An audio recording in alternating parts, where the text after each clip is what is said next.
Hello everyone, welcome back to our channel English माध्यम के platform पे मैं हूँ आपकी एडुकेटर प्रियंका ठाकुर और हम सॉल्व कर रहे हैं editorial based practice exercise. Start करते हैं आज का session with thought of the day, that is the price of discipline is always less than the pain of regret. यानी कि जाहिर सी बात है, अगर आप डिसिप्लिन में रहेंगे तो अच्छा नहीं लगता है, कई बारी फॉलो करने का मन नहीं करता है डिसिप्लिन को। जो शेड्यूल हमने बनाया उसको फॉलो करने का मन नहीं करता है। लेकिन अगर इस समय पे हमने वो जद्दोजहद कर ली तो आगे जो हमें रिग्रेट होगा ना, हम उससे बच जाएंगे। ठीक है, तो इस बात को ध्यान में रखते हुए एवरीडे प्रैक्टिस करनी है। हर दिन आपको वो कैब पढ़नी है। और एक स्टूडेंट ने कमेंट करा है कि वो कैब भी बता दें, तो जब हम एक्सप्लेन करते हैं तो एक्सप्लेनेशन के साथ साथ में वो कैब बताते हैं। लेकिन क्योंकि आपका ध्यान एक्सप्लेनेशन में होता है, इसीलिए आपको पीडीएफ फाइल दी जाती है साथ में, ताकि आप पहले वो कैब को खुद पढ़ें, पहले पैसेज को खुद पढ़ें, क्वेश्चंस खुद अटेम्प्ट करें। जब तक आप ये चीज़ नहीं करेंगे तब तक आपको खुद से करने का हौसला नहीं आएगा। जब मैंने पढ़ाया तब तो आपको समझ में आ जाएगा सब कुछ, लेकिन जब आप खुद से करने की कोशिश करेंगे तो आपसे नहीं होगा। तो बेटर रहेगा, सबसे बेस्ट यही रहेगा कि आप टेलीग्राम चैनल ज्वाइन करो, लिंक आपको डिस्क्रिप्शन में दिया है, वहां से इसकी पीडीएफ पहले डाउनलोड करो।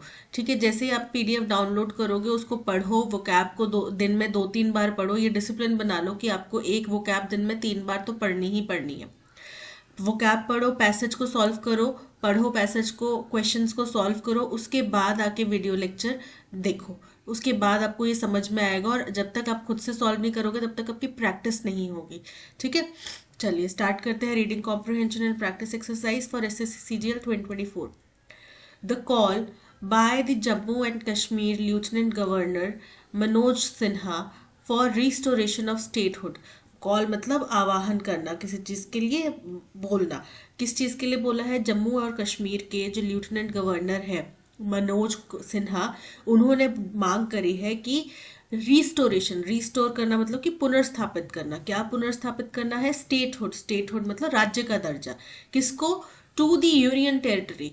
अब जम्मू और कश्मीर जो है उसको यूनियन टेरिटरी, 2 यूनियन टेरिटरीज में विभाजित कर दिया गया था, तो उसको यूनियन टेरिटरी से अब स्टेटहुड का दर्जा मिल जाए, राज्य का दर्जा मिल जाए।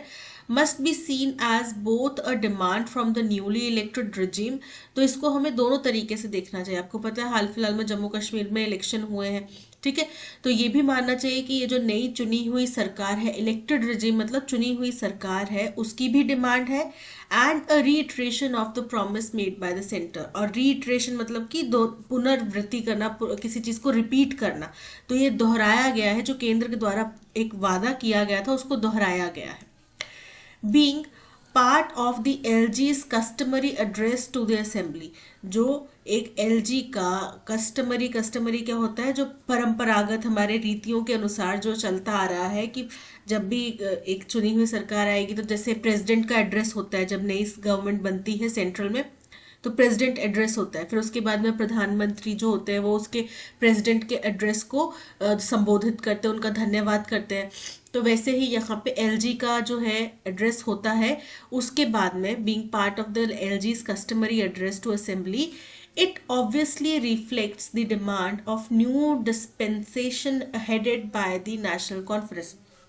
बोल रहे हैं कि इसके तहत ये जाहिर तौर पे रिफ्लेक्ट कर रहा था। क्या रिफ्लेक्ट कर रहा था?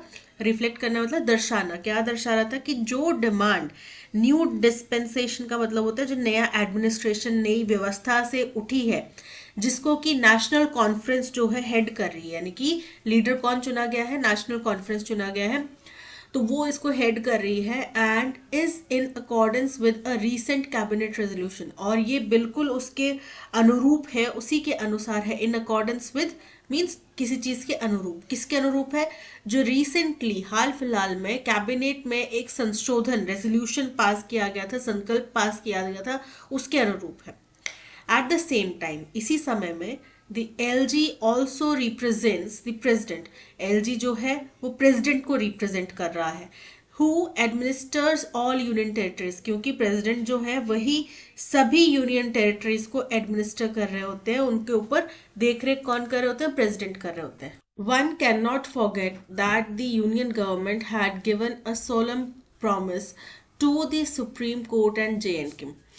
कोई भी व्यक्ति ये भूल नहीं सकता कि केंद्र सरकार ने एक सोलम मतलब बहुत ही गंभीर, बहुत ही सीरियस, ऑनेस्ट एक प्रॉमिस वादा किया था सुप्रीम कोर्ट के साथ में और JNK के साथ में, which was downgraded and divided into 2 union territories. अब JNK क्या है? JNK वो स्टेट है जिसको स्टेटहुड से कम कर दिया गया था, घटा दिया गया था और 2 यूनियन टेरिटरीज में डिवाइड कर दिया गया था इन अगस्त 2019।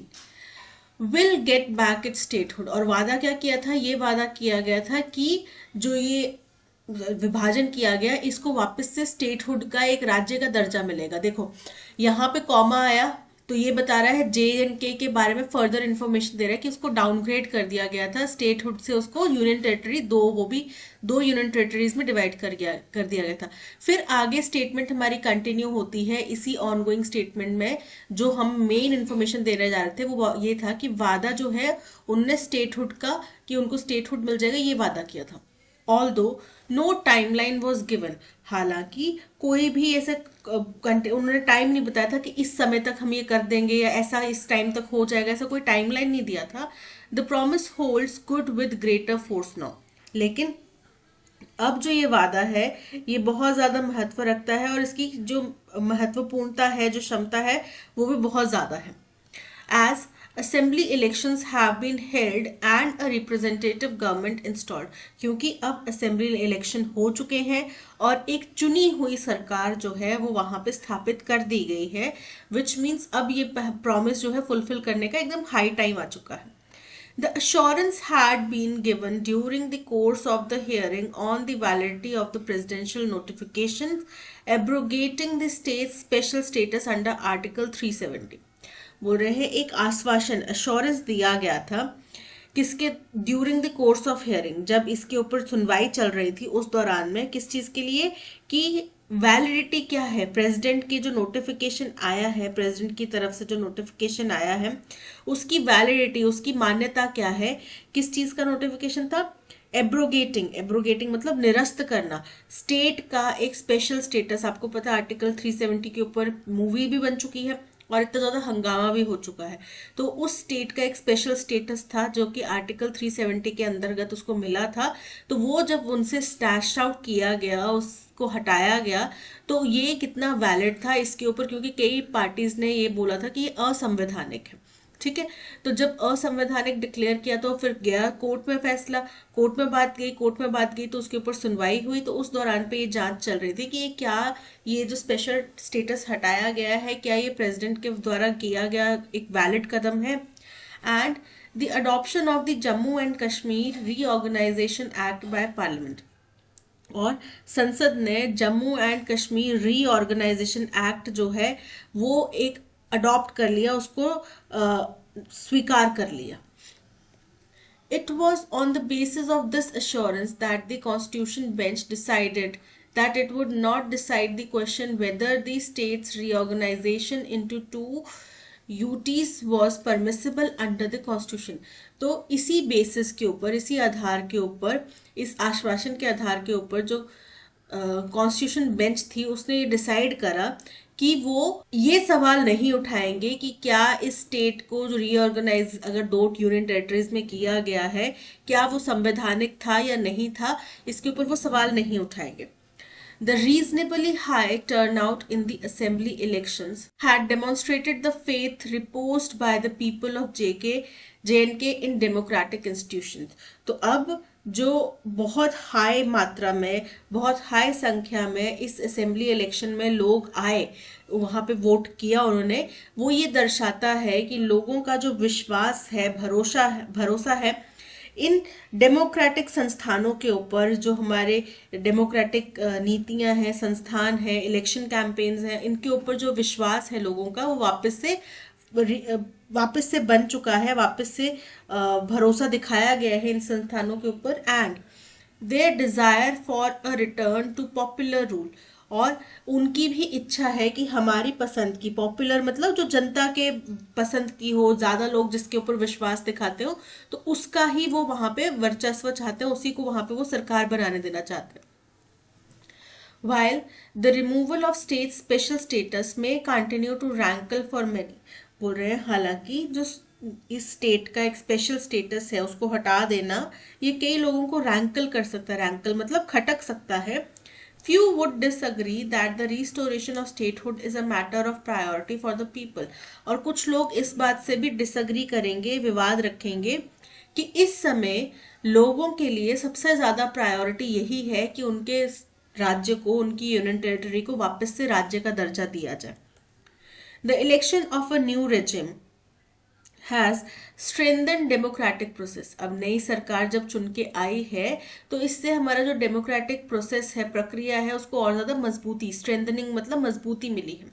And there is really no reason or excuse for any further delay in conferring statehood. और इसमें कोई भी और कोई कारण नहीं दिखाई देता या कोई भी बहाना ऐसा नहीं दिखाई देता कि आप इस राज्य को राज्य का दर्जा देने से और ज्यादा डिले करें। कन्फरिंग मतलब प्रदान करना। क्या प्रदान करना है? स्टेटहुड प्रदान करना है। तो राज्य का दर्जा प्रदान करने के लिए और ज्यादा डिले करें, इसका कोई भी बहाना या कोई भी कारण नहीं दिखाई देता। There is some cause for concern over the security situation. हाँ, सिक्योरिटी की स्थिति के ऊपर कुछ कारण है चिंता करने के, as evidenced by a spurt in militant attack, जो कि अभी जो हाल फिलहाल में तेजी देखी गई है मिलिटेंट अटैक्स में, उससे देखा जा रहा है, उससे साबित हो रहा है कि हाँ, सिक्योरिटी एक बड़ा यहाँ पे मसला अभी भी बना हुआ है, लेकिन आप इसके लिए स्टेटहुड का दर्जा नहीं छीन सकते, क्योंकि जब इतना ज्यादा मिलिटेंसी थी उस समय पे भी ये स्टेट था, तो अब तो मिलिटेंसी काफी हद तक कम होने के दावे किए जा रहे हैं, तो फिर इस टाइम पे तो स्टेटहुड का दर्जा आप छीन नहीं सकते इनसे, इनको वापस देना ही पड़ेगा। ठीक है। Both civilians and soldiers have been killed, जिसमें दोनों ही सिविलियंस और सोल्जर्स दोनों ही मारे गए हैं। And many of the victims were non local workers in the valley, और जो बहुत सारे इसमें लोग मारे गए हैं वो इस घाटी के लोकल वर्कर्स नहीं थे, वो बाहर से आए हुए, जैसे कोई बिहार से आया होगा, यूपी से आया होगा और किसी राज्य से आए हुए वर्कर्स थे, वो लोग ज्यादा मारे गए। The most likely explanation for the escalation is that militant groups want to create a sense of fear among non-local workers. तो सबसे बढ़िया या सबसे ज्यादा जो माना जा रहा यहाँ पे इसका वो है एक्सप्लेनेशन है, रीजन है कि क्यों नॉन लोकल वर्कर्स को मार रहे हैं मिलिटेंट्स, वो ये है कि मिलिटेंट्स जो हैं नॉन लोकल वर्कर्स के अंदर डर का भाव पैदा करना चाहते हैं and provoke a backlash from security forces, और ये चाहते हैं कि वो सिक्योरिटी फोर्सेस को उत्तेजित करें जिससे कि वो उनके ऊपर अटैक करें। ये उनका हो सकता है एक प्लान हो किसी तरीके का। However, neither any spike in terror attacks nor the fact that ruling Bharatiya Janata party at the center बोल रहे हैं कि हालांकि ना ही ये तथ्य कि जो तेजी आई है, स्पाइक आया है, उछाल आया है टेरर अटैक्स में, और ना ही ये तथ्य कि जो केंद्र में भारतीय जनता पार्टी की सरकार है could not realize its hope of being a power in J&K should be seen as a possible reason to delay a positive decision on its statehood. तो ये तथ्य दोनों ही फैक्टर्स जो हैं कि भाई भारतीय जनता पार्टी जिनकी सरकार केंद्र में है वो इस उम्मीद में थे कि यहाँ पे लोग उनको चुनेंगे, उनको पावर देंगे J&K में, क्योंकि ये उम्मीद टूट गई है। तो ये दोनों ही ऐसे कारण नहीं बनने चाहिए जिससे कि जो ये पॉजिटिव डिसीजन लेना चाहिए था स्टेटहुड का उसमें और डिले किया जाए। यानी कि यहाँ पे भारतीय जनता पार्टी के ऊपर एक तरीके से आरोप कह सकते हैं या फिर व्यंग करना कह सकते हैं कि बोल रहे हैं कि आप हार गए पावर, यहाँ पे आप हार गए, तो दैट डजंट मीन कि अब आप उनको स्टेटहुड ना दें या उसका स्टेटहुड डिले करें। ठीक है। या फिर आप ये बहाना दें कि टेरर अटैक्स बढ़ोतरी होगी तो अब आप स्टेटहुड का दर्जा नहीं दे सकते।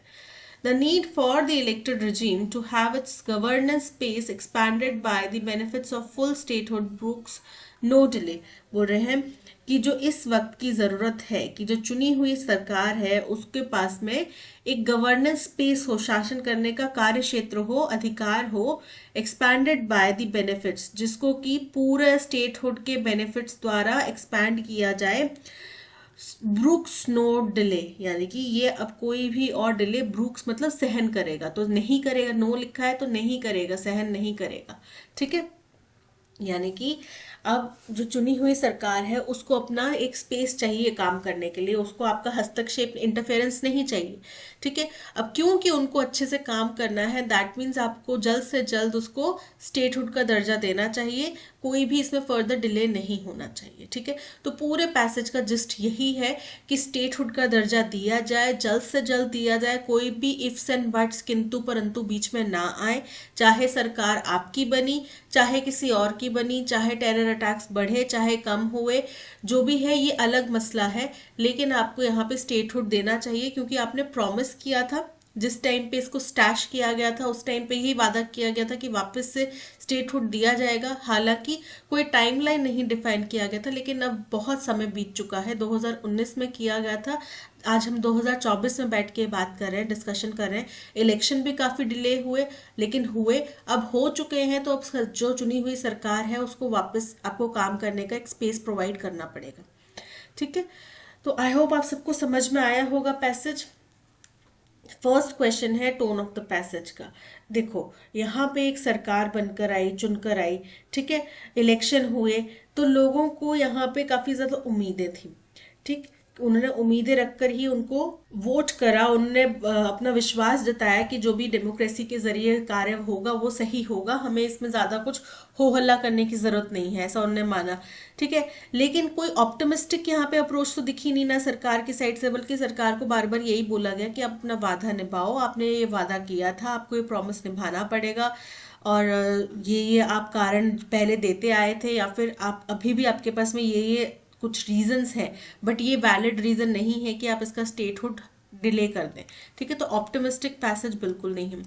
सोलम है, सोलम का मतलब होता है कि बहुत सीरियस है, क्योंकि यहाँ पे एक बहुत सीरियस कंसर्न डिस्कस किया गया है, एक स्टेट का स्टेटहुड जो है वो डिस्कस किया गया है, तो बिल्कुल करेक्ट है। इनडिफरेंट नहीं है, ये ऐसा मसला नहीं है जिसको आप नजरअंदाज कर सकें, ऐसा मसला नहीं है जिसको आप अनदेखा कर सकें, राइट, तो ये इनकरेक्ट हो जाता है। अग्रेसिव, आक्रामक तो टोन नहीं है कहीं से भी, so option B solemn is correct. What is implied by the statement there can be no further delay in restoring statehood for Jammu and Kashmir? जब राइटर ये स्टेटमेंट कहते हैं कि कोई फर्दर डिले नहीं होना चाहिए इस स्टेट को, जम्मू एंड कश्मीर को स्टेटहुड देने के लिए, तो इसका क्या तात्पर्य है? इसका तात्पर्य है कि स्टेटहुड का मसला जो है ये बहुत इंपॉर्टेंट है और इसको प्रायोरिटी बेसिस पे आपको रिजॉल्व करना चाहिए। The central government has already restored statehood to Jammu and Kashmir, अभी तक तो नहीं हुआ, एज ऑफ नाउ जिस समय पे ये पैसेज की रिकॉर्डिंग चल रही है उस समय तक अभी तक स्टेटहुड का यहाँ पे रिस्टोरेशन नहीं हुआ है, ठीक है। The demand for statehood has been abandoned by J&K Lieutenant Governor. Incorrect है, उन्होंने अपने फर्स्ट असेंबली एड्रेस में ही ये बात कही है, डिमांड रखी है। The restoration of statehood is a pressing matter and should be prioritized. बिल्कुल करेक्ट है, बहुत इंपॉर्टेंट मसला है और इसको प्रायोरिटी बेसिस पे रिजॉल्व करना चाहिए, so option C is correct. Which of the following statements is not correct based on the passage? Passage के अनुसार इनमें से कौन सी स्टेटमेंट जो है करेक्ट नहीं है? The Lieutenant Governor of Jammu and Kashmir, Manoj Sinha, represents the President in the Union Territory. Correct है ये, वो President को represent करते हैं। The Union Government has fulfilled its promise to restore Jammu and Kashmir statehood. Incorrect है, जैसा कि मैंने आपको पिछले लाइन में भी कहा, पिछले आंसर में बताया कि as of now जब तक ये पैसेज रिकॉर्ड हो रहा है, ये सेशन रिकॉर्ड हो रहा है, तब तक के लिए स्टेटहुड का दर्जा जम्मू एंड कश्मीर को नहीं दिया गया है, नहीं रिस्टोर हुआ है। जब तक ये सेशन लाइव होता है तब तक अगर कोई फैसला आ जाए तो आई एम नॉट श्योर, लेकिन अभी तक नहीं हुआ है, so option B is correct because the statement is incorrect. What is the antonym of the word escalation? Escalation का मतलब होता है किसी चीज का और ज्यादा राइज कर जाना, और ज्यादा खराब हो जाना स्थिति का, ठीक है। कोई स्थिति खराब थी वो और ज्यादा गंभीर हो गई, तो क्या हो गया, स्थिति एस्केलेट कर गई, ठीक है। तो इसका एंटोनिम बताना है हमें। एंटोनिम है, फर्स्ट है डिक्लाइन। डिक्लाइन का मतलब होता है कम हो जाना, डिक्रीज हो जाना, तो स्थिति और ज्यादा गंभीर हो गई, स्थिति थोड़ी कम हो गई, डिक्लाइन हो गई, सो option A is correct. Increase मतलब वृद्धि, इंटेंसिफिकेशन मतलब और ज्यादा गंभीर, एडवांसमेंट मतलब अगेन और ज्यादा बढ़ जाना, तो यहाँ पे decline option A is the correct answer, correct antonym for escalation. According to the passage, why is it important to restore statehood to Jammu and Kashmir without delay? Passage के अनुसार ये क्यों ज़रूरी है कि जम्मू एंड कश्मीर को अब बिना किसी डिले के जल्द से जल्द स्टेटहुड प्रोवाइड करें? क्योंकि एक नई सरकार चुनकर आई है। जम्मू एंड कश्मीर में जब लास्ट टाइम इलेक्शन हुए थे उस टाइम पे वहाँ पे स्टेटहुड था, उसके बाद में आपने इसको क्वॉश करा, इसको स्टैश करा, और तब से लेकर अब तक इलेक्शन नहीं हुए। अब जब इलेक्शन हुए हैं तो जो लोगों ने इलेक्शन में वोटिंग करी है वो इसी उम्मीद में करी है, इसी वादे के ऊपर, इसी जो आपने एश्योरेंस दिया था, आश्वासन दिया था, उसके ऊपर, उसको विचार में रखकर करी है कि जम्मू एंड कश्मीर को स्टेटहुड का दर्जा मिलेगा। और क्योंकि एक गवर्नमेंट फॉर्म हुई है, उसको काम करने के लिए प्रॉपर स्पेस, प्रॉपर चैनल चाहिए, प्रॉपर माध्यम चाहिए, तो इसलिए यहाँ पे अब स्टेटहुड जल्द से जल्द रिस्टोर करना इम्पॉर्टेंट है। To provide space for the governance of the electoral regime, correct है। To increase the number of known local workers in the valley, तो देखो नॉन लोकल वर्कर्स के ऊपर जो अटैक हो रहे हैं वो मिलिटेंट अटैक्स हैं, उसका गवर्नेंस से कोई लेना देना नहीं है। ये ज़रूर हो सकता है कि अगर एक स्ट्रॉन्ग गवर्नेंस हो, एक स्ट्रॉन्ग गवर्नमेंट हो, स्ट्रॉन्ग गवर्निंग बॉडी हो, तो वो मिलिटेंसी को किसी हद तक रोक पाए या कंट्रोल कर पाए, ये पॉसिबिलिटी है। लेकिन उससे नंबर ऑफ लोकल्स बढ़ेंगे, नॉन लोकल वर्कर्स बढ़ेंगे या कम होंगे, ये डिपेंड नहीं करेगा, ठीक है। तो ये इसका मेन उद्देश्य नहीं है रिस्टोर करने का स्टेटहुड को। To provoke a backlash from the security forces, ये तो मिलिटेंट्स का उद्देश्य है ना, सरकार का उद्देश्य थोड़ी है ये, तो इनकरेक्ट है। To escalate militant attacks in the region, incorrect है। मिलिटेंट अटैक्स को बढ़ाना तो नहीं चाहते ना, so option A is correct. अब यहाँ पे एक ईडियम गिवन है, उसका मीनिंग आपको बताना है। कट कॉर्नर्स, कट कॉर्नर्स का मतलब होता है कि सस्ता और आसान तरीके से कुछ काम कर जाना। कंप्लीट अ वर्क, कोई टास्क कंप्लीट करना। क्लियर अ स्पेस, किसी जगह को खाली करना। फाइंड अ सूटेबल प्लेस, कोई आरामदायक, सूटेबल, कंफर्टेबल जगह ढूंढना। To do something in an inexpensive and easy way, option D is correct. सस्ते और आसानी से कुछ काम कर जाना। The workers received a sum of for the services they rendered, जो वर्कर्स हैं उन्होंने a sum for the services they rendered, जो उन्होंने सर्विसेज दी उसके लिए उनने कुछ पैसा लिया। तो जब आप कोई सर्विस के बदले पैसा लेते हैं तो उसको आपको क्या बोला जाता है? रेम्यूनरेशन। क्या बोला जाता है? रेम्यूनरेशन। तो remuneration option A is correct. Remembrance, remembrance का मतलब होता है स्मरण करना। रेजुविनेशन मतलब कि किसी चीज को दोबारा से यंग कर देना या फिर खूबसूरत कर देना या जवान कर देना। रिक्रूटमेंट यानी कि जो हम नौकरी वगैरह के लिए जाते हैं, भर्ती होती है, उसको रिक्रूटमेंट बोलते हैं। तो remuneration is correct, option B is correct. If it had not rained they would not postpone the programmes, अगर बारिश नहीं होती तो वो प्रोग्राम को पोस्टपोन नहीं करते। यहाँ पे हैड का इस्तेमाल किया गया है। अब क्योंकि जो इफ क्लॉज है वो पास्ट परफेक्ट टेंस में है, तो जो बाकी का क्लॉज होगा वो किस में होगा? Would have plus past participle. तो क्या हो जाएगा? If it had not rained they would not have postponed the programmes. Would not have postponed, option A is correct.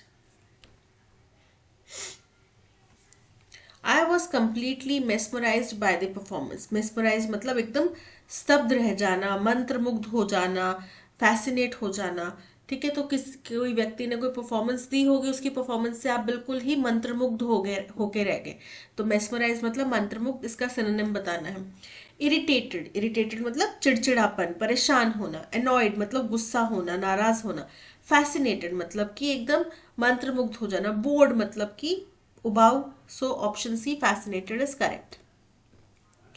Easy does it, easy does it मतलब धीरे धीरे या फिर सावधानी से कुछ करने के लिए कहा गया हो। जैसे कि आप मान लो किसी व्यक्ति को बोल रहे हो कि भैया तुम आराम से काम करो या धीरे से काम करो या फिर तुम सावधानी से काम करो, तो वो गया easy does it. Use to tell someone to do something rarely, कि कभी कभार कुछ काम कर लिया करो, ऐसा बोल रहे हैं, नहीं। Use to tell someone to do something violently, कि आक्रामक होके कुछ काम करो, नहीं। Use to tell someone to do something slowly and carefully, option C is correct. Educational technology has become a necessity of if one desires excellent output. Incorrectly spelled word बताना है। Educational technology, education की field में technology की बात करें, has become a necessity के spelling incorrect है। Necessity मतलब आवश्यकता, NECESSITY, necessity. So option C is correct because the spelling are incorrect. The movie's plot was predictable. Predictable का मतलब होता है कि आप उसको पहले ही अनुमान लगा सकते हैं, पूर्वानुमान लगा सकते हैं। With cliched twist and turns, जहां पे बहुत ही स्टीरियोटिपिकल या फिर बहुत ही electrotype kind of twist and turn है। स्टीरियोटिपिकल मतलब कि जहां से मान लो कि हॉरर मूवी है तो उसमें प्रिडिक्टेबल है कि पीछे से जब आपको कैमरा पीछे से दिखाया जा रहा है तो मतलब आपके पीछे से कोई आने वाला है, भूत आने वाला है, और जो आपको नहीं दिखाई देगा, है ना, अचानक से ऑल ऑफ अ सडन। तो वो क्लिशेड है, वो प्रिडिक्टेबल है, ऐसा ही होता है हर मूवी में, ऐसा ही होता है हॉरर मूवी में। तो मूवी का प्लॉट जो है काफी प्रिडिक्टेबल था, उसमें काफी क्लिशेड ट्विस्ट और टर्न्स थे, यानी कि जो अक्सर आमतौर पे होते हैं ऐसी मूवीज में वैसे ही ट्विस्ट एंड टर्न्स थे। प्रिडिक्टेबल मतलब पूर्वानुमान। इसका एंटोनिम क्या हो जाएगा? फर्स्ट है एविडेंट। एविडेंट का मतलब है जो कि जाहिर है, स्पष्ट है। इनफिलिस्टस, इनफिलिस्टस का मतलब होता है अनफॉर्चुनेट, दुखद, इनअप्रोप्रिएट। ठीक है। थर्ड हो गया अनडेविएटिंग। अनडेविएटिंग का मतलब होता है जो चीज किसी चीज से विचलित ना हो, जैसे कि आप एक राइट ट्रैक पे चल रहे हो तो आप इसी ट्रैक पे हो, आप इधर से डाइवर्ट नहीं हो रहे, तो अनडेविएटेड। और अनएक्सपेक्टेड, प्रोडिक्टेबल मतलब बहुत ही एक्सपेक्टेड था, आप उसको पूर्वानुमान कर सकते थे। अनएक्सपेक्टेड कि मैंने ऐसे उम्मीद नहीं की थी, तो अनएक्सपेक्टेड मीन्स जो आपकी उम्मीद से परे है। So option D is correct. बताना है अबॉलिश का। Many people fought to abolish slavery during the civil war. Abolish का मतलब होता है किसी चीज को समाप्त करना, खत्म करना। एंटोनिम क्या हो जाएगा? बनाए रखना या शुरुआत करना। फर्स्ट है टर्मिनेट। टर्मिनेट मतलब खत्म करना, तो ये तो सिनोनिम हो गया। एस्टैब्लिश, एस्टैब्लिश मतलब स्थापित करना, बनाए रखना। डैमेज, डैमेज मतलब नुकसान पहुंचाना। किल मतलब खत्म करना। तो यहाँ पे option B establish is the correct antonym for abolish. Foul smell will come if the food is not fresh. Foul मतलब गंदी सी बदबूदार स्मेल आएगी अगर जो फूड है वो फ्रेश नहीं है तो इज नॉट फ्रेश को अगर वन वर्ड सब्सटीट्यूट में रखना है तो क्या होएगा? बासे खाने को क्या बोलते हैं? Stele food. तो क्या हो जाएगा? स्टेल। ब्रिटल, ब्रिटल मतलब जो टूट सकता है, ब्रेक हो सकता है, जैसे कांच। क्रिस्प मतलब कि कड़क, कुरकुरा। स्टेल मतलब बासा। ओडरलेस मतलब जिसकी कोई खुशबू नहीं है। So option C stale is correct. The patient was suffering from chronic disease. Chronic मतलब कि जो लंबे समय से चली आ रही है कोई बीमारी, लंबे समय से है, तो उस बीमारी से पेशेंट जो है वो सफर कर रहा था। क्रॉनिक का एंटोनिम क्या हो जाएगा? फर्स्ट है यूजुअल। यूजुअल मतलब जो सामान्य है। माइल्ड मतलब हल्की सी, या फिर थोड़ी नॉर्मल सी, हल्की सी, मॉडरेट में। यूनिवर्सल मतलब जो पूरी दुनिया में है, वैश्विक है। कॉमन मतलब जो साधारण, नॉर्मल है, सबको हो जाती है। तो यहाँ पे माइल्ड मतलब हल्का is the antonym for chronic. Capable of being done, कोई कार्य अगर किया जा सकता है तो उसको क्या बोलेंगे? फर्स्ट है फीजिबल। फीजिबल मतलब जो कार्य किया जा सकता है। यूजफुल जो महत्वपूर्ण या उपयोगी है। प्रैक्टिकल जो आप एक्चुअल में चीजें कर सकते हैं, सिर्फ थियोरेटिकल नहीं है, आप प्रैक्टिकली उसको कर सकते हैं। सूटेबल, सूटेबल का मतलब होता है उपयुक्त। तो यहाँ पे option A feasible is correct. Reluctant, reluctant का मतलब होता है किसी चीज को करने के अनिच्छुक, तो एंटोनिम क्या हो जाएगा? उसको इच्छा से करना। एंथुजियास्टिक मतलब बड़ा एक्साइटेड, तो ये एंटोनिम हो गया। ओबीडियंट, ओबीडियंट मतलब आज्ञाकारी। डेस्परेट, डेस्परेट मतलब बिल्कुल निराश। और ब्यूटीफुल, ब्यूटीफुल मतलब बहुत सुंदर। तो यहाँ पे option A enthusiastic is the correct antonym for reluctant. Were the plants being grafted by the gardener, बोल रहे हैं क्या ये प्लांट्स जो हैं वो गार्डनर द्वारा ग्राफ्ट किए गए। अब ग्राफ्ट करना मतलब क्या होता है? जब आप कुछ पौधों को हाइब्रिड करते हैं, जैसे कि क्या बोला जाता है उसको, एक प्लांट है उसकी आपने कई दफा देखा होगा वीडियोस में भी, वो शॉर्ट थोड़ी सी इसको काट देते हैं टहनी को, और उसके ऊपर दूसरे एक प्लांट की जो है टहनी वो लगाते हैं और उसको फिर मिट्टी वगैरह लगा के सील कर देते हैं पानी देकर, तो हो गया ग्राफ्टिंग। तो क्या ये जो प्लांट्स है वो गार्डनर द्वारा ग्राफ्ट किए गए थे? तो क्या हो जाएगा इसका एक्टिव वॉइस में? बाय द गार्डनर आ रहा है, तो बाय के बाद में क्या होगा? हमारा सब्जेक्ट द गार्डनर। वर है तो क्वेश्चन, अब क्योंकि गार्डनर एक है तो क्या हो जाएगा? Was the gardener grafting the plants. Were the plants नहीं आएगा क्योंकि गार्डनर पहले आएगा. Was the gardener drafting the plants, option C is correct. Candid, candid का मतलब होता है बहुत ही ईमानदार, बहुत ही फ्रैंक, है ना, ओपन. एंटोनिम डिसऑनेस्ट, मतलब कि बेईमान. तो बेईमान का कैंडिडेट, कैंडिडेट का बिल्कुल एंटोनिम हो जाएगा, सो option A is correct. Irrelevant, irrelevant मतलब जो इससे जुड़ा हुआ नहीं है, किसी चीज से जुड़ा हुआ नहीं है. गिललेस, गिललेस का मतलब होता है इनोसेंट या फिर बिना कोई स्वार्थ के. टेंडर, टेंडर मतलब सॉफ्ट, कोमल. तो यहाँ पे option A dishonest is the antonym for candid. By whom were you injured, active voice में कन्वर्ट करना है. बाय के बाद में whom आ रहा है, तो whom का जो है एक्टिव वॉइस में क्या बन जाएगा, who, WHO, who. और वर लिखा जा रहा है कि किसके द्वारा आपको किया गया, तो who injured you, simple. who has injured you नहीं आएगा, who had injured you, who injured you, option D is correct. Rory Cooper was a top aide to former House Majority Leader Eric Cantor. बोल रहे हैं Rory Cooper जो है सबसे top का सहायक था किसका, फॉर्मर हाउस मेजॉरिटी लीडर का, जिनका नाम था Eric Cantor. And up and coming Virginia Republican who lost a 2014 house primary. और ये उभरते हुए वर्जीनिया के रिपब्लिकन थे जिनको 2014 में हाउस प्राइमरी में ये लूज कर गए थे. He was also a prominent never Trumper, openly dash how awful he found the 45th president. बोल रहे हैं कि ये बहुत बड़े नेवर ट्रम्पर थे, यानी कि ट्रम्प के विरोधी होंगे या नहीं, कभी ट्रम्प को चुनने के पक्ष में नहीं रहने वाले व्यक्ति होंगे, जिन्होंने ओपनली, खुले तौर पे, ओपनली सेड हो सकता है कि कितने ऑफुल उनको 45th प्रेसिडेंट लगते हैं, या फिर उन्हें ओपनली डिक्लेयर किया हो सकता है कि उनको कितने खराब लगते हैं जो डोनाल्ड ट्रंप हैं वो. The cause Cooper has dash himself to for the past year. तो जो एक कॉज, एक कारण जिसके साथ कूपर जो जुड़े हुए थे पिछले 1 साल से, दो इज क्लोजर टू होम, वो ये उनके घर के पास का था. He is, as he puts it in his Twitter bio, apparently Mr. Open the Schools. उन्होंने अपने ट्विटर बायो में जो डिस्क्रिप्शन लिखी है वो है apparently Mr. Open the Schools. apparently मतलब ऐसा लगता है या फिर ऐसा मालूम होता है कि वो मिस्टर ओपन द स्कूल्स थे, ऐसा वो खुद को मानते हैं. A father of a 5th grader, उनके जो बच्चे हैं वो 5th ग्रेड में पढ़ते हैं. A second grader 2nd grade में पढ़ते हैं. एंड अ किंडरगार्टनर, और एक बच्चा उनका किंडरगार्टन में पढ़ता है. Cooper is dash because the public schools in Fairfax Virginia where he lives have not reopened. वो कूपर जो है इज डैश, अब इस क्या है वो उसका डिस्क्रिप्शन बताया जा रहा है, वो इतने गुस्से में इसलिए है या वो इस कारण से इसलिए जुड़े हुए हैं क्योंकि फेयरफैक्स में, जो कि वर्जीनिया का एक इलाका है, वहां पे अभी तक स्कूल्स रीओपन नहीं हुए हैं. Fairfax in the Washington DC suburbs is one of the school districts that has moved dash toward in-person learning.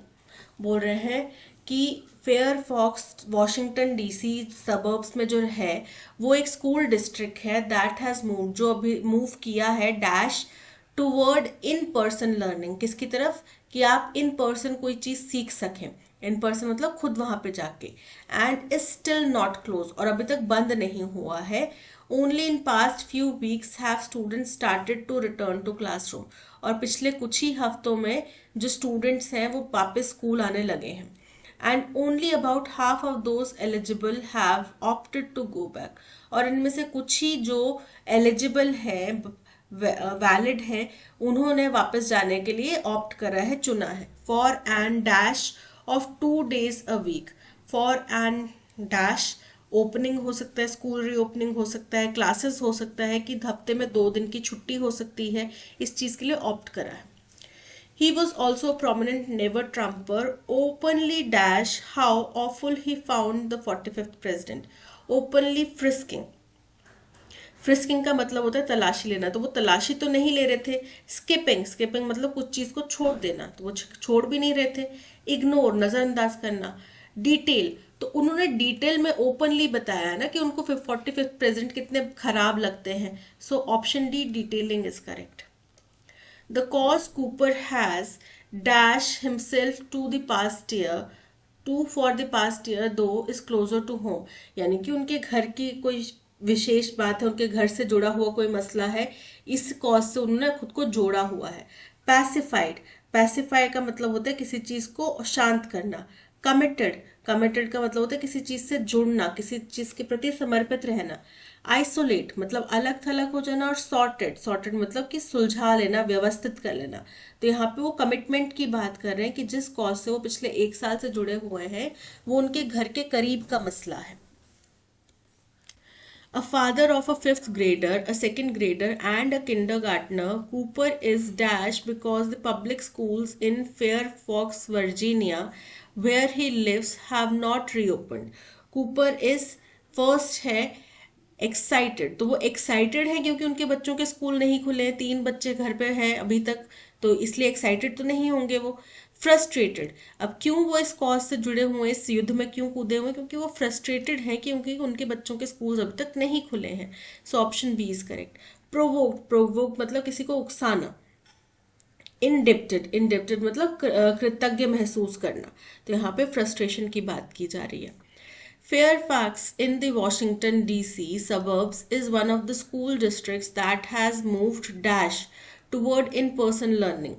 Moved plainest, plainest मतलब सबसे सरल तरीके से या स्पष्ट तरीके से. Strangest मतलब सबसे अजीब तरीके से.